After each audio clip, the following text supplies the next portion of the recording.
Oh dear, what the heavens, I don't... Good morning, everybody. Welcome to day 28 of the Democrat shutdown. We're almost a month into this, and we wanted to highlight a couple of things and a few members this morning. There are some very important developments. But before we get to all that, one of the things that we wanted to note is that really it's painfully obvious to everyone the true motivation of the Democrats' historic obstruction has now become very clear for everyone. I want to use a little simple, Lily, if you show me this real quick. Just real quick, simple facts, because these things get obscured too much. But there are simple facts about the Democrat shutdown that everybody needs to recognize. Here's 4 of them. First of all, we have to have Democrats to reopen the government. You know that in the Senate, it requires 60 votes to break an impasse. Wait, hang it on, Lily, hold it real quick. Keep it close to the podium. I want everybody to see this, okay? We're going to make it simple. I had my 15-year-old son and some of his friends were together over the weekend, and they wanted me to explain it to them as simply as possible. This is the little formulation, okay? Hey, fellas, remember from civics, you got to have 60 votes in the Senate. We only have 53 Republicans, so we must have Democrats to do it. The Democrats are out trying to claim that this is all on Republicans because we control the government. We don't control the Senate without 60 votes, so you have to have them. Now they've voted 13 times, those Senate Democrats, counting the House and the Senate together, they voted 13 times to keep the government closed. And what they're demanding as a ransom to reopen the government are some really crazy things. They want to restore $200 billion in health benefits paid for by U.S. taxpayers to illegal aliens and non-citizens. We can't do that. They want billions of dollars in wasteful programs to be returned to foreign countries for things that none of you would agree with. We're not going to do that. They want $500 million to go back to left-leaning news organizations paid for by taxpayers. We can't do that. And then they want to cut $50 billion from the Rural Hospital Fund that Republicans got signed into law July 4th to prop up health care in red states and rural areas around the country. It's too important, but they want to take that away. They know that we can't do it. And now that they've begun to admit what this is all about, thanks, Lee, put it on the thing there. They're admitting what they're up to. Chuck Schumer said every day of the shutdown gets better for us, meaning the Democrat Party. And you know, we had the second-ranked Democrat in the House, the minority whip, who just said a few days ago, the end of last week, that we know that this is causing great pain for the American people, but we have to use this leverage. We don't have many times where we have leverage like this. And so they've shown you what the real motivation is. But ultimately, why are they doing all that? Let me summarize this really quickly, as simply as I can, for the civic students back home. Republicans are not demanding anything, literally nothing. All we want is to reopen the government. The Democrats are demanding all those things I just showed you on the chart, plus a lot more. When I say they want to send money to foreign countries, this is some of the things that they would propose that we spend money on again. They're demanding, this is a ransom to reopen the government. Things like $4 million for global LGBTQI plus awareness campaigns around the world. $4 million for the LGBTQI plus democracy grants in the Balkans. They want $2 million for feminist democratic principles projects in Africa. We're not doing that. But again, the question is why? Why? This sounds crazy. It is. Why would they do this?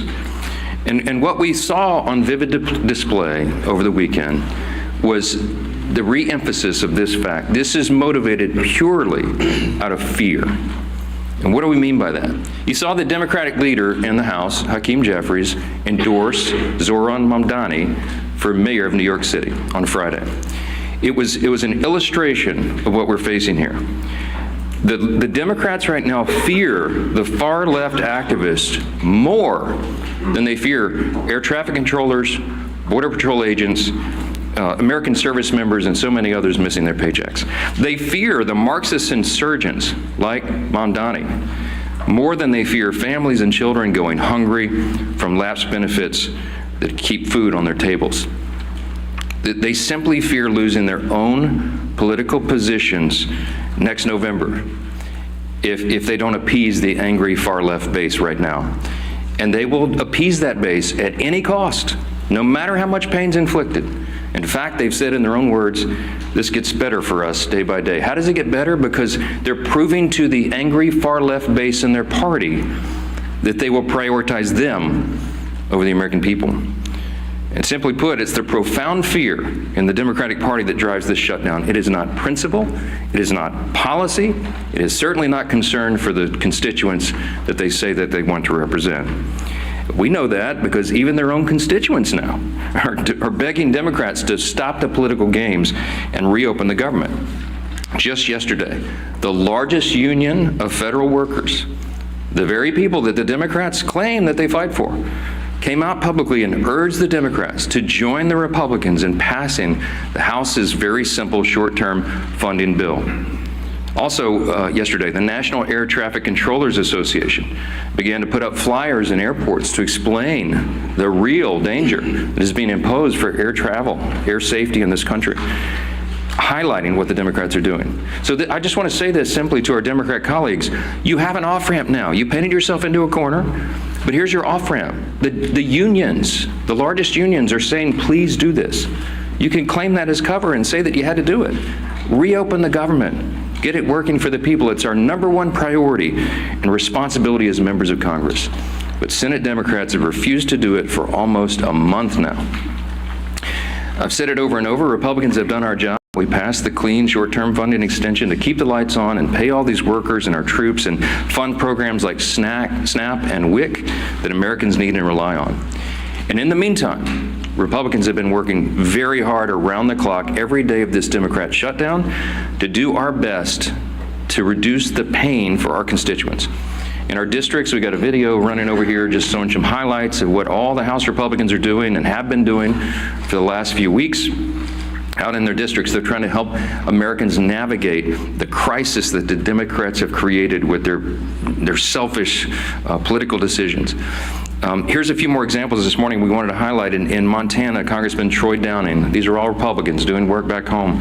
He's met directly with his TSA officers and air traffic controllers who continue to show up to work while Democrats keep the government closed. In New York, Congresswoman Nicole Maliotakis has been working around the clock, hand in hand, for example, with her local national park officials to organize community cleanups and maintain our public lands, doing the work Democrats left behind as park rangers and visitors staff remain furloughed under their shutdown. In Sullivan County, Indiana, and down in South Texas, you have Congressman Mark Messmer and Brian Babin. They've strategized with rural hospital leaders to ensure that these communities are able to access that $50 billion rural hospital fund, by the way, that the Democrats want to defund. This worked hard to kill in their counterproposal to reopen the government. In South Carolina, Congresswoman Sherry Biggs has been meeting with her small business owners who continue to serve their communities, many of whom are already feeling the benefits from Republicans' work to deliver no tax on tips. We did that in the big, beautiful bill, the Working Families Tax Cut. It's a wildly popular measure that, by the way, every Democrat voted against. In Oregon, Congressman Cliff Bentz is meeting with his air traffic officials as they wait on Democrats to reopen the government and deliver the federal funds they need to expand that region's critical air travel infrastructure. And here in Washington, the work has gone on in earnest as well. People keep commenting to me, you look so tired on TV. I am so tired because we're not sleeping a lot. We're working overtime. Here in Washington, our House committees have continued to conference together and do all the work we can to ensure legislation is ready for the floor for action as soon as we get back to legislative session. The House also continues to carry out its essential oversight duties, and you'll be reporting on this all day, but the Oversight Chairman James Comer released a blockbuster report now on the Biden auto pen presidency. And this report includes 47 hours worth of transcripts and testimony revealing that every executive action signed by the auto pen without written authorization from President Biden should be voided. This is an unprecedented situation in American politics and government. The actions of President Biden simply were not all his own actions, and there are major implications to that, including all the pardons that he signed. But don't get me started. Okay, on Friday, the Energy and Commerce Chairman, Brett Guthrie, these are all Republican actions, he launched a bipartisan investigation into the NBA's handling of betting and illegal gambling allegations following the recent shocking reports that raised questions and integrity concerns. And as we covered last week, the House Oversight Committee also delivered its third batch of files from the Epstein investigation, now totaling 43,000 pages and documents, pieces of evidence, including personal flight logs, financial ledgers, daily calendars, and diaries of Epstein himself. Republicans are here in Washington, and we're out in our district, fanned out across the country, doing good work on behalf of the people we serve and represent. And what are the Democrats doing? You've seen it. They're posting TikTok videos. They're bragging about using the American people's pain as their political leverage. And House Republicans are taking this day by day, just like the rest of the country. We have our House Republicans on a 48-hour return notice so they can get back, understanding that some flights may well be delayed. But to get everybody back here as soon as possible, as soon as the Democrats decide to do the right thing and reopen the government, we will get back to immediate and urgent and necessary business on the House floor itself. We're anxious to get back to that, but we cannot have a regular legislative session until the Democrats do their most basic responsibility to reopen the government and get this moving again. So today we're fortunate to be joined by several of our good friends and colleagues here, all members of the Republican Study Committee, and the chairman of that committee, the largest caucus of conservatives in Congress, is Representative August Pfluger from Texas, and we're glad to have him as well. He's going to share a little bit about the reckless decision of the Democrats and what that means for military readiness and families all across this country. We are so grateful for these great members and their leadership. August will reference who's here, and then we'll take some questions. So, Chairman Pfluger. Thank you, Speaker. Sure. Speaker, you're doing a great job, and I think we all know that today's Democrat Party is not the party of JFK, who once famously said, "Ask not what your country can do for you, but what you can do for your country." Instead, today, Democrats under Schumer and Clark and Mandami are saying, "Ask not what you can do for your country, but who you can leverage for your radical agenda." Ask not what you can do for your country, but who you can leverage for your radical agenda. I'm August Pfluger. I'm chairman of the Republican Study Committee. We have some great members, including Burgess Owens, Stephanie Bice, Harriet Hageman, and Craig Goldman, who are with me. And, you know, it's really sad to think about what Catherine Clark said last week. She said, of course, there will be families that are going to suffer, but this is one of the few leverage times we have. My colleagues stand for families. The Republican Party stands for families because we believe, we know that our greatest asset in this country is the American family, that our country rests on the shoulders of families, that the Republican Party will always advocate for families, that we will look up for families, that we will legislate to prosper families. And instead, the family is only a point of leverage for our Democrat colleagues. How sad is that? You know, I'm thinking about military families right now. I'm thinking about that soldier who is deployed around the globe to keep our country safe, to push back against a threat.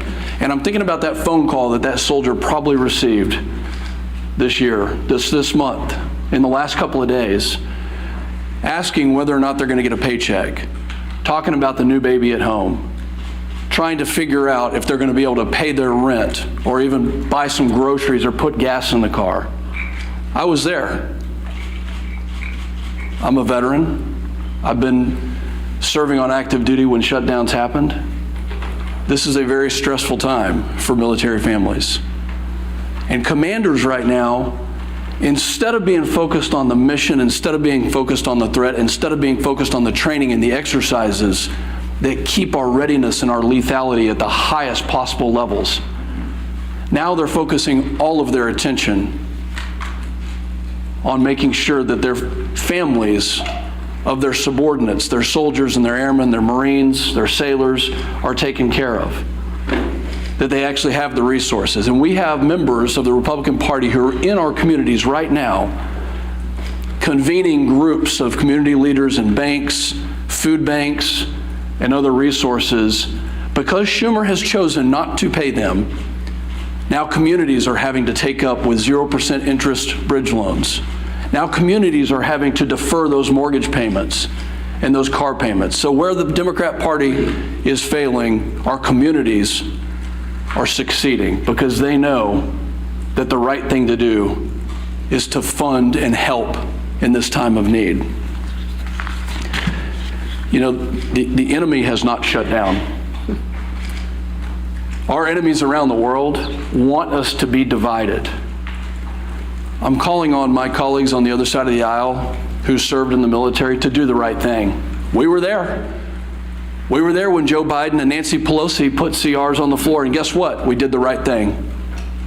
Multiple times we did the right thing. Where are my Democrat colleagues who served in uniform to stand up and rise above petty politics, to do the right thing? Have you not gone home to your districts to hear from your military communities, from your federal workers? Have you not listened to your local communities telling you to stop the nonsense? No. You know what? They're not there. They're in New York City campaigning for Mondami. Maybe they've orchestrated this so that they had the time to go campaign for an outright socialist. Maybe this was orchestrated so they could go do that. No, this isn't the party of JFK anymore. This is the party of Schumer and Mondami, the party that bows to the radical left. I hope that everybody can see the split screen of what's happening in this country. The Speaker has so eloquently talked about the fact that Republicans are doing our job to take care of families, that over 13 times the Senate Republicans have voted to fund our military, to fund TSA, to make sure our Border Patrol can get paid and all federal workers can get paid, and Democrats continue to obstruct. I hope you can see the dichotomy between the two sides here. And I'm calling on Democrat members, especially those who served in the military, to do the right thing and to stop the nonsense. With that, I hand it over to my good friend, our leader, Mr. Steve Scalise. Well, thank you, Chairman Pfluger. Thank you for your service to our country, especially to all those men and women who are currently serving our nation, whether it be in the military, federal employees that are still working, showing up on their job, but because of Chuck Schumer and Democrats who have bowed to the socialist radicals in their party, those federal workers are not getting paid. We've talked up here for weeks now about some of those hardships, how it's going to affect people, and ultimately now how it is affecting people. Those impacts are now being felt. It's not hypothetical anymore. It's not some memo from a department laying out what might happen. We're starting to hear those stories. You can see, and our conference chair, Lisa McClain, has done a really good job of compiling a lot of the work that's being done by many of our colleagues. One of the reasons we're not meeting in session is because the Democrats shut down the government, but also because of that shutdown, our members are now busy in their districts mopping up a lot of the mess created by those Democrats because of the shutdown, the hardships it's created on families. And those are real hardships, and I applaud my colleagues who are in their districts trying to figure out ways to help people during this difficult time, working with food banks to get food to people who are missing SNAP benefits, WIC payments, military members who are not getting paid, but they're overseas, as Chairman Pfluger talked about. While their family's still here, those babies still have needs, and yet the paycheck's not coming in. Those bills are still due. And Democrats think this is some kind of game. Speakers talked about this over and over again, but what has their reaction been? Not figuring out a solution to get out of it, an off-ramp. It's doing stupid TikTok videos, making fun of this situation, thinking that the American people are leverage in their game to get some kind of unachievable goal, $1.5 trillion in new spending, $200 billion in taxpayer benefits for illegals, gutting $50 billion out of a healthcare fund for rural hospitals. Again, they try to claim it's about something else. Maybe it's about something else. Maybe it's about healthcare. Well, if it was about healthcare, they wouldn't be gutting 50. It's about healthcare. Well, if it was about healthcare, they wouldn't be gutting $50 billion out of the rural healthcare fund. They wouldn't have fought, by the way, on the rural healthcare fund. They wouldn't have fought, by the way, on the Senate floor months ago to remove a provision, the cost-sharing ratios, that would have lowered premiums on families by 11%. It was in our bill. We voted for it, passed out of the House. Democrats are still to this day bragging that they removed that provision from the bill that would have lowered premiums, health insurance premiums on families by 11%. And they want to talk about health care? Give me a break. Look at what they've done. They've wrecked the healthcare system. They fought to raise premiums on families. Democrats have over and over again, and now they're imposing real pain on American families with this shutdown. We've got some new numbers that have come in, and these are not good numbers, unfortunately. Reuters reported more than 2,700 flight delayed nationwide on Monday, and more than 8,600 flight delays just Sunday. 8,600 flight delays. Think of how many families were impacted. Every flight, well over 100 people on each one of those 8,600 flights that were delayed, all because Chuck Schumer and radical Democrats want to use American people as leverage. A Democrat aide said they won't concede short of, quote, planes falling out of the sky. Who are these people? Didn't they once care about this great nation and making it better? And now they think if a plane falls out of the sky, that's their leverage? For what? Goodness. Chuck Schumer, quote, every day gets better for us.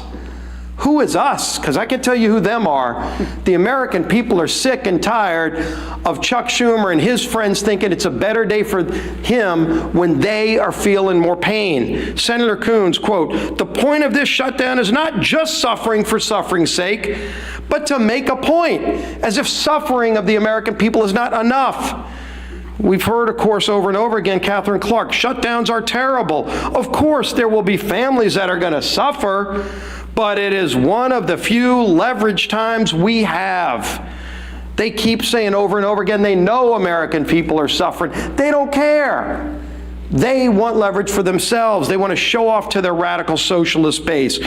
Bernie, of course, Bernie Sanders, who was on the stage with AOC over with Mandami the other day with their socialist love fest. Bernie, quote, you reopen the government and we lose our leverage. That's what this whole shutdown is about. They're telling you what they mean. Democrat source in the Hill article last week that we talked about, quote, we would have enough votes to reopen the government if people were not terrified of getting the guillotine. This is Democrats being afraid of their own base because their base is so radical that they're afraid of their base. The American Federation of Government Employees, we talked about this yesterday, came out and said, quote, it's time to pass a clean continuing resolution and end this shutdown today. No half measures and no gamesmanship. Rep. Amelia Sykes said, quote, we know that people are going to suffer if we don't open the government. People will go hungry. Well, she knows it. She's causing that hunger, but let's put a point on this. In an ABC article regarding the 42 million Americans that are going to lose SNAP benefits next week, Joel Berg, who's the CEO of the nonprofit Hunger Free America, said this, quote, we are going to see the greatest hunger crisis since the Great Depression. And that's not hyperbole, that's just true. The greatest hunger crisis since the Great Depression, when 42 million people lose their SNAP benefits this weekend. What are these Democrats waiting for? This is not a game. This is not leverage. They're taking food off the table for families, for babies. It's disgusting. It's time to end the madness. They can go on the Senate floor today. Just 5 of them need to get courage. just 5 of them, need to get the courage to do the right thing and open the government today and end this pain and end the suffering that they've caused. Then we can go negotiate our differences. Yield to the whip. Tom Emmer.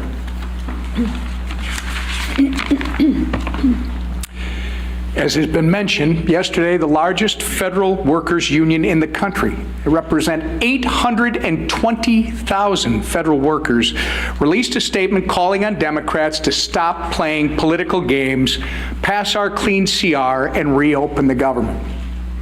What was Chuck Schumer's response? Silence. Crickets. He declined to comment. Meanwhile, millions of federal workers are reevaluating how to make ends meet. Air traffic controllers missed their first full paycheck today. Some are turning to food banks, as we've discussed, in order to feed their families. Here is what one Democrat and retired federal worker had to say about the current state of play. Quote, "The Democrats are the ones that actually, in the Senate side, shut down the government. So they have to get together and stop holding Americans hostage. We're about to have people without food, and that's ridiculous. It's not worth it." Remember, that's coming from a Democrat and retired federal worker. Since Chuck Schumer and company won't listen to us, maybe they'll start listening to members of their own party. Enough is enough. You're playing politics with people's lives, and as Leader Scalise and the Speaker have reminded us, for what? So that you can appease the radical, pro-terrorist wing of your party, so that you can fundraise off of picking a fight with President Trump. It's not worth it. In fact, it's despicable and downright wrong. There's a nonpartisan government funding bill waiting in the Senate to be sent to President Trump's desk immediately. It will come to the floor for a vote for the 13th time this morning. Put an end to the madness, do the right and reasonable thing that you did back in March, by the way, and vote yes on our clean CR. Instead of complaining about a new White House ballroom, how about you try doing your actual job and reopen the government for the people you were elected to serve? Our conference chair. Thank you and good morning, everyone. And I first want to extend a thank you to the RSC chair and the members of the RSC who are here today. And thank you for all the work that you've been doing in the district. I know we appreciate it, and more importantly, I know your constituents appreciate it. I know I've been standing at this podium with Speaker Johnson and House leadership for weeks now.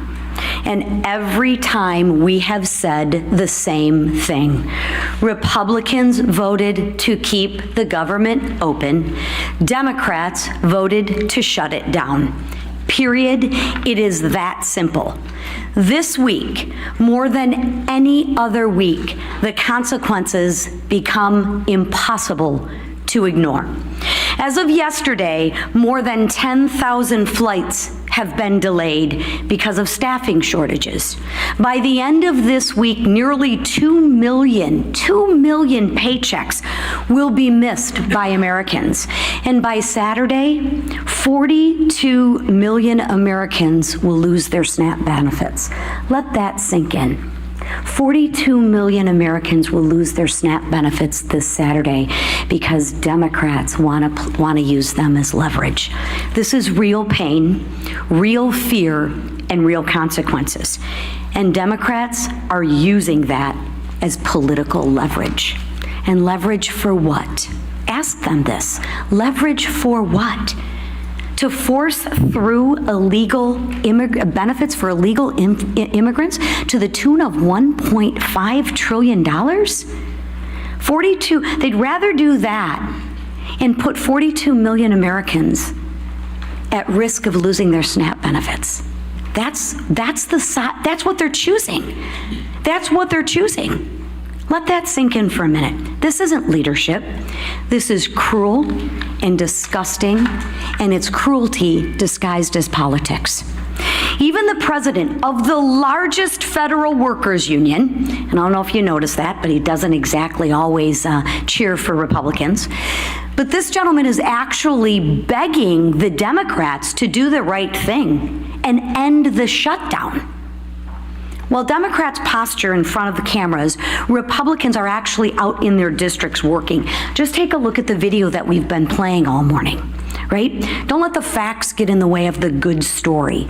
Republicans, like the colleagues you see behind me, have been in their district working for the American people who are suffering from this Democratic Schumer-led shutdown. You will see Republicans volunteering at food banks, Republicans supporting rural hospitals, Republicans cleaning up national parks, and Republicans helping people in real ways. Republicans believe in solutions, not stunts. We believe in serving the American people, not using them. So while Democrats try to turn American hardship into political currency, Republicans are working to reopen the government, to restore paychecks, and bring stability back to American families. Because this isn't about leverage, it's about people. And we are here to serve. It's about time the Democrats remember who they serve. Thank you. All right, questions? Go ahead, first. Go ahead. Earlier this week, President Trump floated running for president again in 2028. Are you comfortable with those comments, and you're a constitutional lawyer, would that violate? Well, there is the 22nd Amendment. I spoke with the president about an hour ago. It's late in the evening in Japan. He's working around the clock, serving the American people. He doesn't stop. Talk about someone who works around the clock. And as Chairman Pfluger mentioned a moment ago, and as we've reiterated in here so many times, you're looking at the split screen because under President Trump, the Republican Party has delivered. I mean, you're talking about reducing taxes, reducing regulations, cutting fraud, waste, and abuse, ended the border crisis, ending the crime crisis, resolving conflicts, wars around the globe, and working on these amazing trade agreements. It's been a great run, but I think the president knows, and he and I have talked about the constrictions of the Constitution, as much as so many of the American people lament that. The Trump 2028 cap is one of the most popular that's ever been produced, and he has a good time with that, trolling the Democrats whose hair is on fire about the very prospect. But I do believe that we've got 3 extraordinary years ahead of us, and the 2 years of the Trump administration are going to be an incredible thing. And I don't see a way to amend the Constitution because it takes about 10 years to do that, as you all know, to allow all the states to ratify what 2/3 of the House and 3/4 of the states would approve. So I don't see the path for that, but I can tell you that we are not going to take our foot off the gas pedal. We're going to deliver for the American people, and we've got a great run ahead of us. We'll have 4 strong years. Yes, second round. The White House was able to find funding for the military, for WIC, for farmers. Should the White House now be able to find some funding for the SNAP program if they've done it for all these other ones? They certainly tried. I mean, one of the reasons that this shutdown has not yet been as painful as it might otherwise have been is because the president is bent over backwards, the administration. Think of it this way. The White House, the executive branch in a shutdown, has a large control panel full of dials. Under the Obama administration, they turned those dials, the pain dials, to 10 immediately. You remember it was so egregious to us. Speaking of our veterans, I mean, they put yellow crime tape around the World War II memorial so that people who'd served their country could not go visit the memorial. They wanted it to hurt. The Democrats have shown, and they've said in their own words, this is leverage. It gets better for them every day. They don't mind inflicting pain on the American people if they can somehow get some sort of political points out of it. The Republican Party is the opposite, and President Trump has proven that. Every day of this shutdown, he has tried to move funds around to find unobligated funds to cover the bases, to get the troops paid in the middle of October, and to make sure that WIC funding is not resolved. You know how he's getting women, infants, and children funding done? They did some very creative legal research I've quite admired. They found a statute in the 1930s that they could use to say that some of the tariff revenue could be used to cover nutrition because so much of that was transported over the border. So they've done some creative, amazing things to mitigate, to lessen the pain as much as possible. We've been out all over the country, all these Republicans. I mean, Craig Goldman flew in here to do this press conference with us, but he's been in Texas serving his constituents. Stephanie Bice been in Oklahoma.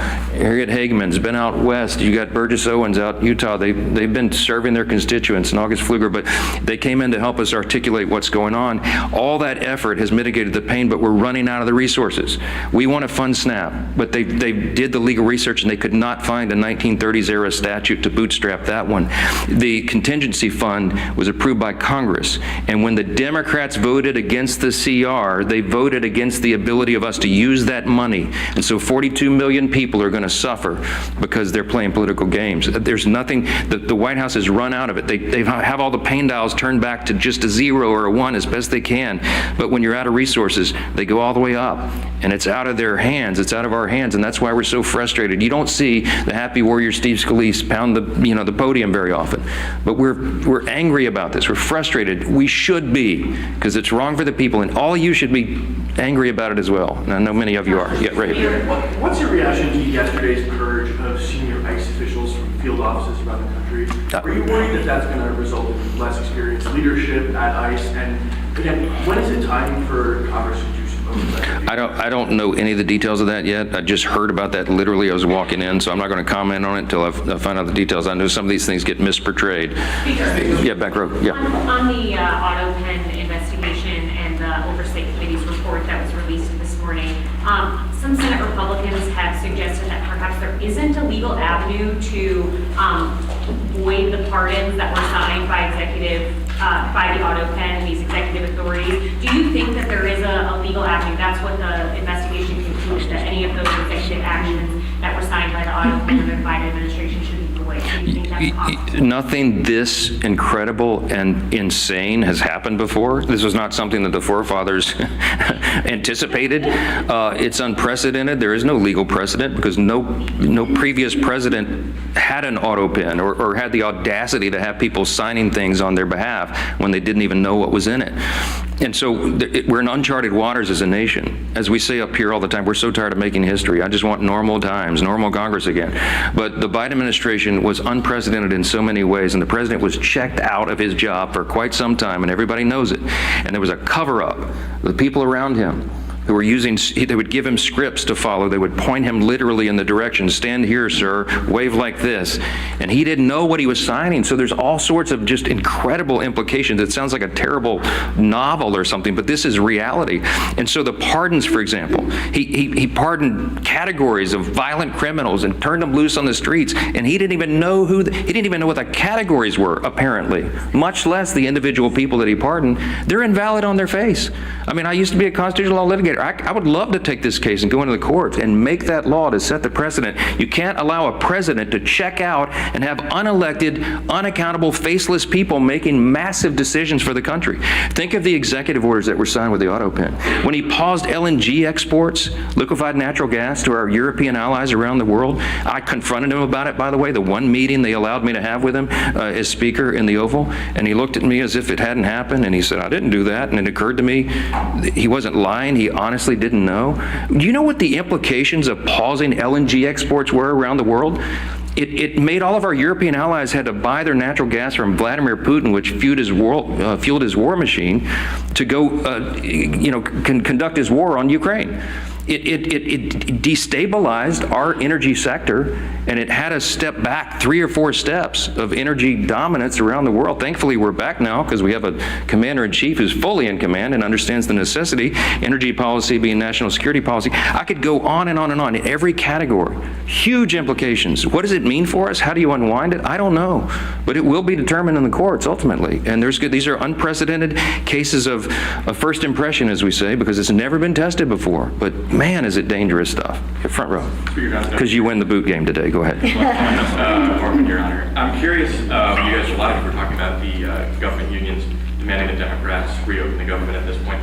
Do you think that is building off President Trump's gains with labor unions for the 2024 election? Do you think that this is a sign of a different relationship between House and Senate Republicans and federal government employees? Do you welcome these people in your tent? As of course. Lane said, these are not traditional allies of yours in a lot of... President Trump and the Republican Party achieved some very important historic things in the last election cycle. We had a true demographic shift in the election. We had a record number of Hispanic and Latino voters, for example, who came into the Republican Party, record number of African American black voters, Jewish voters, union workers, young people, demographics that had not traditionally in recent years been with the Republican Party in large numbers. And they came to us not reluctantly, but with hopeful anticipation. Why? Because they wanted a return to common sense, and they saw what the other party had done to them with their terrible policies and their terrible ideas and the radical woke Marxist progressive agenda, and they realized it didn't work for them. So they came to us and they said, can you do better? Well, we did. We have. And we passed the one big beautiful bill, the Working Families Tax Cut, and all of our legislation and everything the president's done with executive orders, fulfilling his promises, are codifying those things and doing the rest of our legislative agenda, which is being held up right now because of this. We're delivering for those people. So it is not a surprise to me that union workers would come enthusiastically supporting common sense. What we're asking for here is common sense. They're supporting the party, they're supporting the president because they know who's working for the American people and who is not, who is causing and inflicting pain on the American people. The contrast has never been more clear. We say all the time, this is not your father's Democratic Party. I grew up in Louisiana. When I was a kid, I didn't even know a Republican. Literally, like everybody was Democrat. And, they're the Southern Democrats, conservative Democrats down in Louisiana. That party doesn't exist anymore. My grandfather would not recognize what this party has become. He would clearly, they'd all be Republicans because the Republicans stand on the side of common sense and working families, hardworking, middle class, lower class earners in the country. We drafted the Working Families Tax Cut to be geared for them, to help them. And we infused the legislation with all its pro-growth policies so that all boats will rise. People see that. They see the effects. Ideas have consequences, my friends.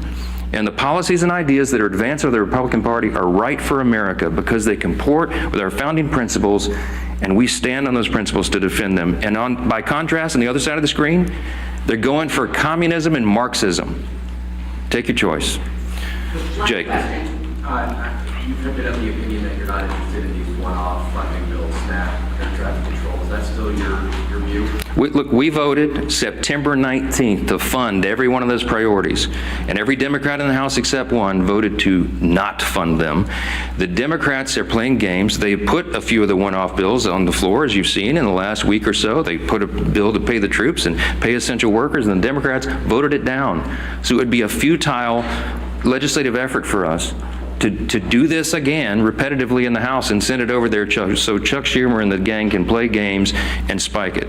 It's a waste of our time. They need to vote for the clean, continuing, nonpartisan CR, turn the lights back on and get the country working again, and then we can resolve all the rest of the issues that were always on the calendar for the remainder of the year. I want to thank our Republican Study Committee colleagues for being here and standing in the gap for your constituents. All the Republicans out there, they're still at work. They're not even watching these press conferences because they're working for their constituents. Thanks for that. Appreciate it.